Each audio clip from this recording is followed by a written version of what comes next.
The Mystery at Number 6 by Augusta Hewell Seaman. Chapter 4 Many Speculations and One Certainty. In the sweet scented darkness of the hotel porch that evening, Bernice and Sydney discussed and rediscussed the strange happenings of the afternoon.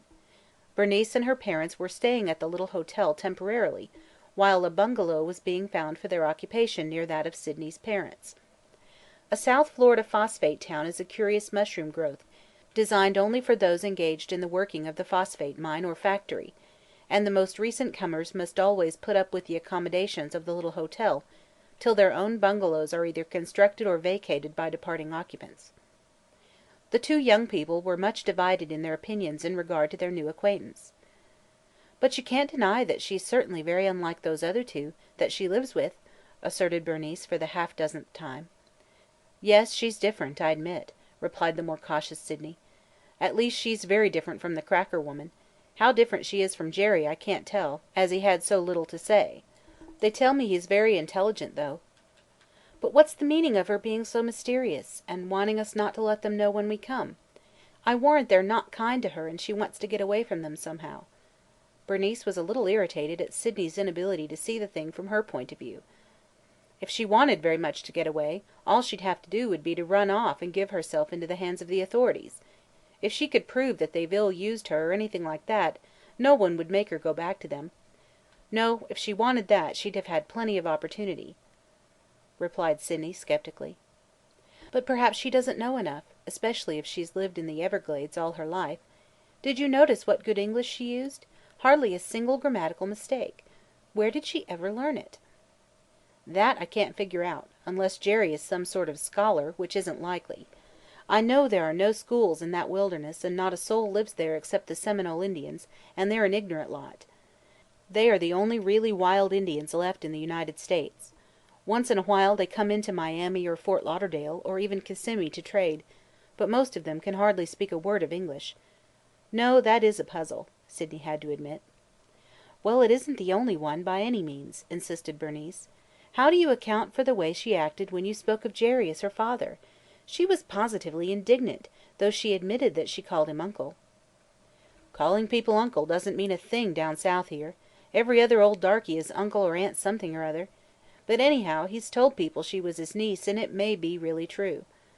"I don't believe it!" cried Bernice. "She's no half-breed. She has dark hair and a dark sunburnt complexion, but her eyes are the bluest things I ever saw, perfectly beautiful.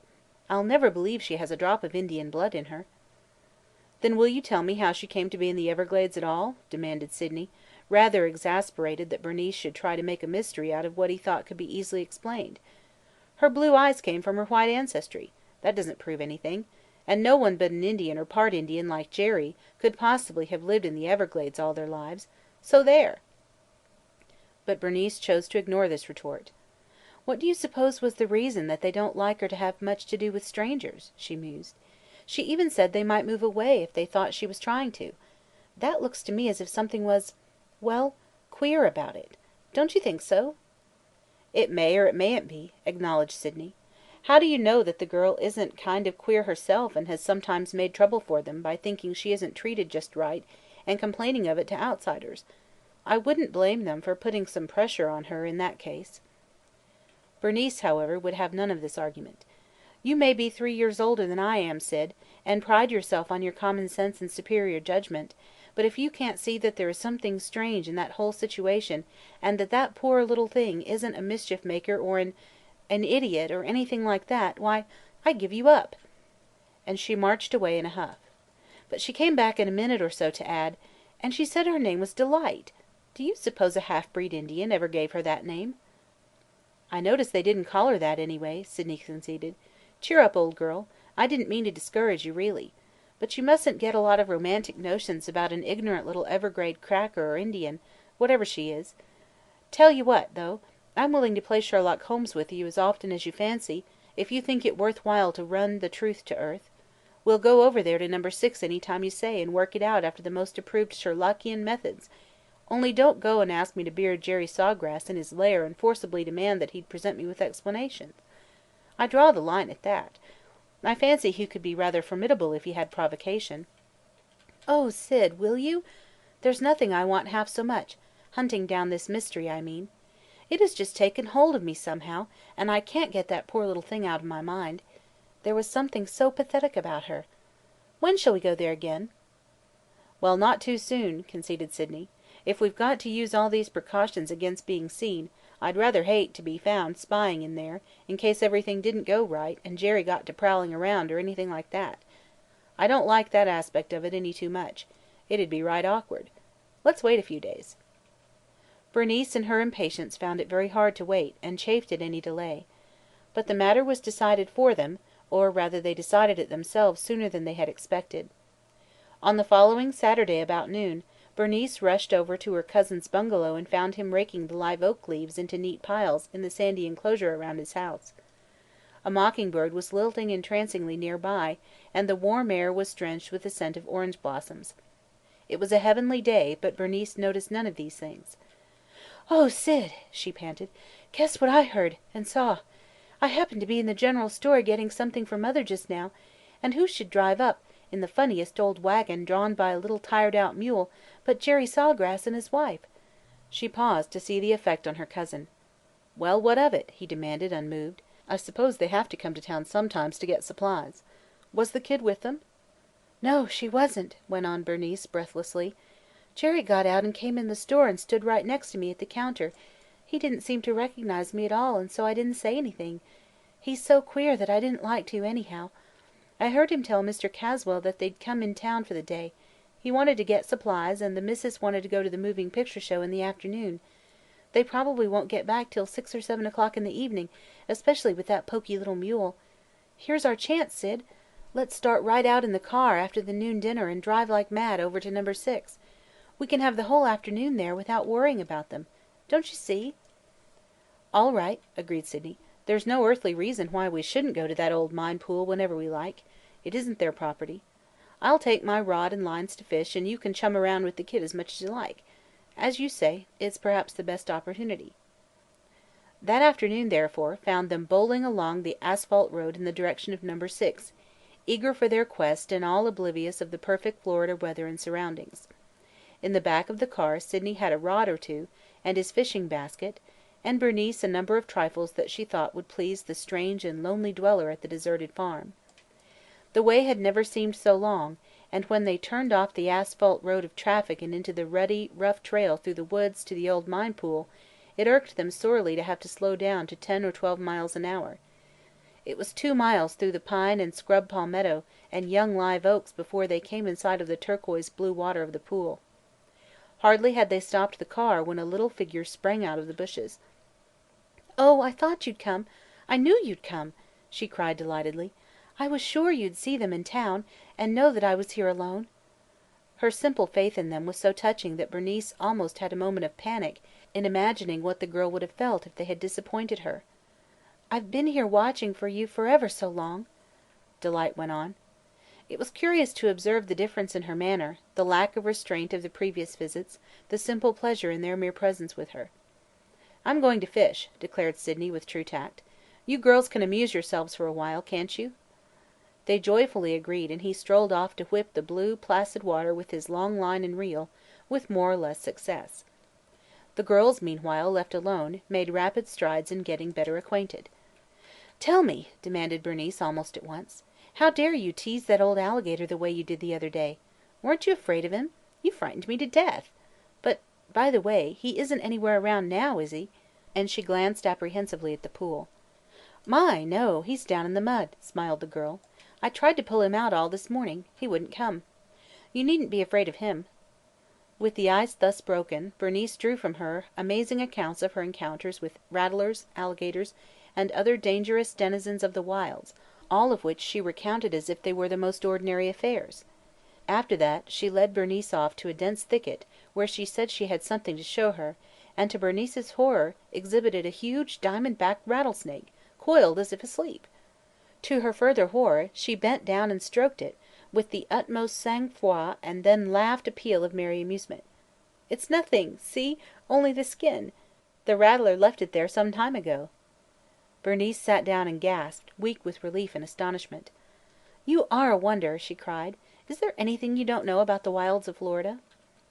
"It's easy when you've grown up in them," answered her companion, but her manner grew a trifle more evasive. At this point Bernice bethought herself of the things she had brought in the back of the car and went to get them. "I had some things at home I thought you might like," she said half apologetically, and she presented her new friend first with a copy of one of her own favorite books. This was a wily move on her part, carefully thought out beforehand, for she wanted to discover, without direct question, if possible, whether the girl could read and where she had learned. Delight's eyes fairly sparkled when she saw the book and she seized upon it eagerly, and opening it at the first page she read the title aloud. "Oh, you are good!" she exclaimed. "I don't even own a book of my own.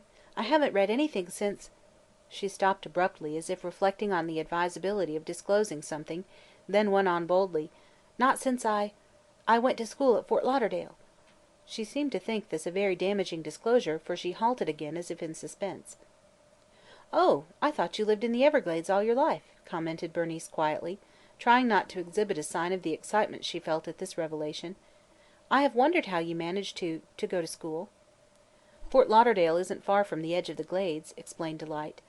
"That year—it was 3 years ago—Uncle Jerry was taking parties through the Glades regularly and our camp was on the New River, about 5 miles in from Fort Lauderdale. He was away so much and I wanted so to go to school. There was a little school near the edge of the town. I begged Wanetka to let me go and finally she said yes. I paddled there every day, 5 miles in the canoe. I learned very quickly to read. That's what I wanted to do most. The teacher was good to me and gave me extra time. I could not go very regularly for Uncle Jerry would come back, and then I dared not. He didn't wish me to learn. He can't read himself. He thinks it is a waste of time for me, not necessary. Wanetka did not tell on me. He never knew. But at last the season for the tourists was over and we went back to our old camp, way in the middle of the Glades. I never got another chance to go to school and I've never seen a book since." "May I ask, who was Wanetka?" asked Bernice, her curiosity at last getting the better of her caution. "She? Oh, she was Uncle Jerry's Indian wife. She died 2 years after we were at Fort Lauderdale. She was very good to me. I loved her." A shade of sadness crept into her tones at the mention of this incident. Bernice longed madly to ask her whether the Indian woman was a relative, whether Jerry Sawgrass was a relative, and what the strange connection was, but she dared venture no further along that line just then. She was too cautious to frighten the girl by asking more confidences than Delight might choose to bestow. Accordingly, she turned the conversation by presenting her other offerings, a box of homemade fudge, and one of the latest magazines, profusely illustrated and filled with interesting short stories. The gifts were received with a very passion of gratitude, apparent enough, though Delight was not unduly demonstrative in her expression of it. While she was poring over the pictures, Bernice sat longing to ask some of the score or more of questions surging through her brain, yet still scarcely daring. But before she had a chance, Sydney came hurrying over to them.